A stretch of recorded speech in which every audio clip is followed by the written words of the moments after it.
কাবিল বলল আমি তোমাকে হত্যা করব। তার ভাই তাকে হত্যা করার উদ্দেশ্যে বিভিন্ন পন্থা আঁকতে লাগলো। তখন হাবিল বলল, লাইন বাসাত্তা ইলাইয়া ইয়াদাকা লিতাকতুলানি মা আনা বিবাসিতি ইয়াদিয়া ইলাইকা লিয়াকতুলাক ইন্নী আখাফুল্লাহ রাব্বাল আলামিন। আল্লাহু আকবার। আল্লাহ তাআলা হাবিলের কথাটা এত চমৎকার লেগেছে আল্লাহর কাছে, আল্লাহ তাআলা কিয়ামত পর্যন্ত বিশ্ব মানবতার জন্য চিরন্তন করে দিল। সুবহানাল্লাহ।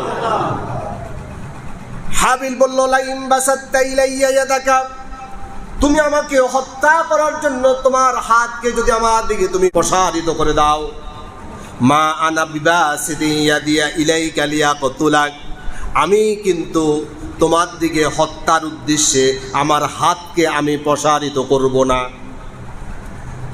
এই আয়াতে কারিমের ব্যাখ্যায় তাফসীর ইবনে কাসির প্রণেতা তিনি বলছেন, হযরত আব্দুল্লাহ ইবনে ওমর রাদিয়াল্লাহু তাআলা আনহু বর্ণনা দিচ্ছেন, হাবিল ছিল কাবিল থেকে আরো হৃষ্টপুষ্ট, শক্তি এবং সামর্থ্যের দিক থেকে অনেক বেশি অগ্রগামী।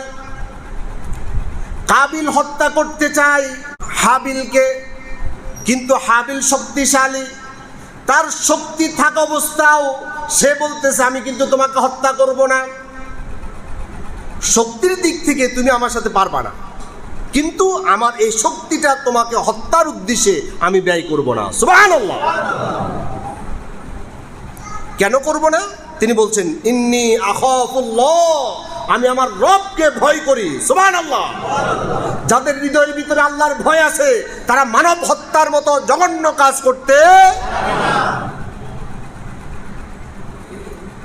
আজকে আমরা দেখতে পাচ্ছি যাদের অন্তরের ভিতরে আল্লাহর ভয় নাই তাদের হাতের মধ্যে অস্ত্র থাকে, যাদের অন্তরের ভিতরে আল্লাহর ভয় আছে তাদের হাতের মধ্যে অস্ত্র উঠে না। ঠিক নয় কি বলেন? ইন্নী আখাফুল্লাহ রাব্বাল আলামিন, সমস্ত জগৎ সমূহের রব যিনি, আমি ওই রবকে ভয় করি।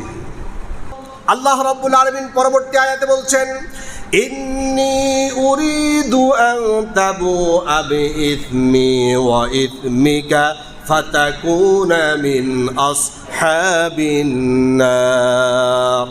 ইন্নী উরিদু, আমি চাই, আন তাবুআ বিইসমি ওয়া ইসমিকা, আমার গুনার বোঝা এবং তোমার গুনার বোঝা দুইটাই বোঝাই তোমার উপর অর্পিত হোক।